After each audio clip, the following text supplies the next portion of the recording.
Olá, você acompanha conosco a partir de agora uma conversa com o senador Humberto Costa. Nós vamos falar sobre o encontro dos governadores do Nordeste com as bancadas da Câmara e do Senado. Senador, obrigada pela sua presença aqui no nosso programa. Esse encontro foi justamente uma tentativa de otimizar, estreitar essas relações entre esses governos de Estado e o desempenho que pode ser feito aqui na Câmara e Senado a favor desses entes, não é isso? Sim, com certeza. Duas questões foram abordadas. A primeira delas, a solicitação de apoio dos governadores para as grandes demandas de projetos prioritários para a região, como a transposição do Rio São Francisco, a duplicação de rodovias federais, projetos de vários estados também nessa área da segurança hídrica e também a preocupação de passar um posicionamento dos governadores sobre projetos que estão tramitando na Câmara dos Deputados, no Senado Federal ou que poderão tramitar. Então foi fundamental, tivemos a oportunidade de discutir pontos que sem dúvida são relevantes para o Nordeste.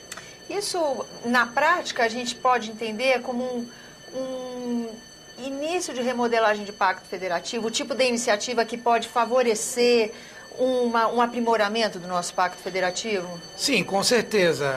O núcleo básico, inclusive, de boa parte dos projetos que lá estão é exatamente a mudança do pacto federativo. Nós todos temos consciência hoje de que a participação dos estados e dos municípios no bolo da arrecadação da União precisa crescer, né?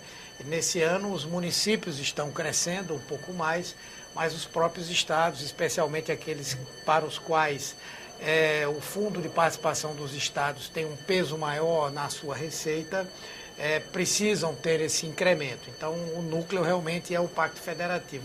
Mas há muitas propostas que inclusive são importantes para o Brasil. É o caso da demanda para que nós tenhamos um aumento dos recursos da área da saúde, antecipar, né, o período em que 15% da receita corrente líquida deve ser destinada à saúde, pedidos para que nós possamos fazer uma melhor avaliação sobre a questão dos pisos salariais, especialmente dos professores, o que fazer naqueles casos em que os estados não conseguem fazer esse pagamento do aumento. Então, como agir, que forma a própria União poderia ter para contribuir, ao mesmo tempo outros temas relativos ao ICMS, por exemplo. Então eu creio que foi uma discussão bastante proveitosa e a partir de agora nós vamos acompanhar esses projetos em cada uma das casas. Essa reunião aconteceu nessa quarta-feira pela manhã, CCJ reunida votou a questão do ICMS do comércio eletrônico, matéria no plenário da Casa no fim da tarde do mesmo dia. A presença desses governadores, a união com essa bancada, de alguma forma tem uma relação com essa celeridade, senador? Tem. Os governadores colocaram esse como um dos pontos mais importantes, até pelo fato de que era algo que já estava pronto para ser votado. E isso para o Nordeste é muito importante, porque nós vamos ter a possibilidade de participação dos estados nordestinos numa atividade econômica que hoje chega a 30, 35 bilhões de reais por ano e que hoje esses recursos todos estão ficando nos estados de origem, né? Especialmente depois da decisão do Supremo, que considerou inconstitucional da maneira com que isso estava colocado, sem ser por uma emenda constitucional. Então, hoje nós vamos votar essa proposta e ela vai permitir ao Nordeste, aos estados nordestinos, um incremento importante em termos de recursos nas suas receitas. Ajuste fiscal foi tema na pauta? Também os governadores se manifestaram em apoio ao ajuste fiscal. Alguns até disseram que esse termo era um termo inadequado, porque, na verdade, as propostas que dizem respeito mudanças no sistema de aposentadoria, mudanças no seguro-desemprego, são, na verdade, muito mais correção de distorções do que qualquer outra coisa. Vários deles, inclusive, se manifestaram afirmando que irão, em termos estaduais, em termos do seu funcionalismo, adotar essas medidas, especialmente aquilo que vem como mudança na chamada pensão por morte, e outras questões que hoje, do ponto de vista dos servidores públicos, oneram violentamente e de forma injusta as receitas estaduais. Questões essas que estão na MP da Comissão Mista, da reunião também da qual o senhor participou, não é isso?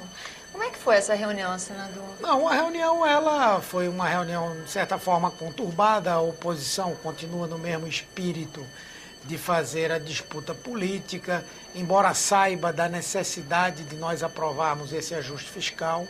Mas eu acredito que as mudanças que foram produzidas pelo relator da matéria, o senador Paulo Rocha, atenderam amplamente às preocupações da sociedade, às preocupações do movimento sindical, às preocupações dos trabalhadores.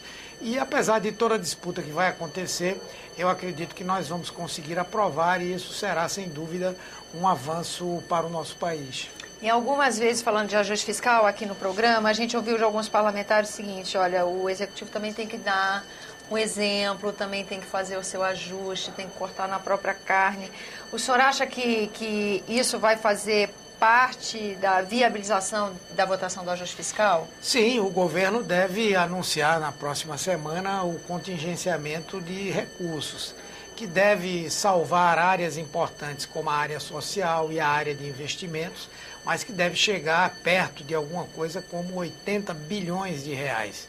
Essa é a maior contribuição que o governo pode dar para o equilíbrio das contas públicas. Isso naturalmente vai gerar problemas, dificuldades, obras vão ser um pouco desaceleradas, outras deixarão de ser iniciadas, mas sem dúvida é um momento necessário para que nós possamos mais à frente retomar o crescimento econômico, a geração de empregos e, acima de tudo, a distribuição de renda no Brasil. Então, a partir desses debates na comissão que analisa a medida provisória e desse anúncio que deve vir do Poder Executivo na próxima semana, a expectativa do senhor é que a aprovação aconteça, vamos dizer, de alguma forma, não sei se tranquila, qual a avaliação do senhor? Eu acho que será. Tranquila? Tranquila não será, naturalmente, não é?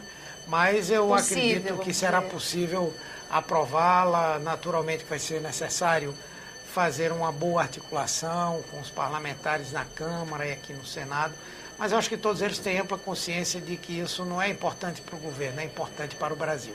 E nesse ponto, essa também mudança na articulação política do Palácio Planalto para cá, com a participação mais efetiva do vice-presidente Michel Temer, o senhor acha que isso também ajuda a viabilizar? Não tenho dúvida.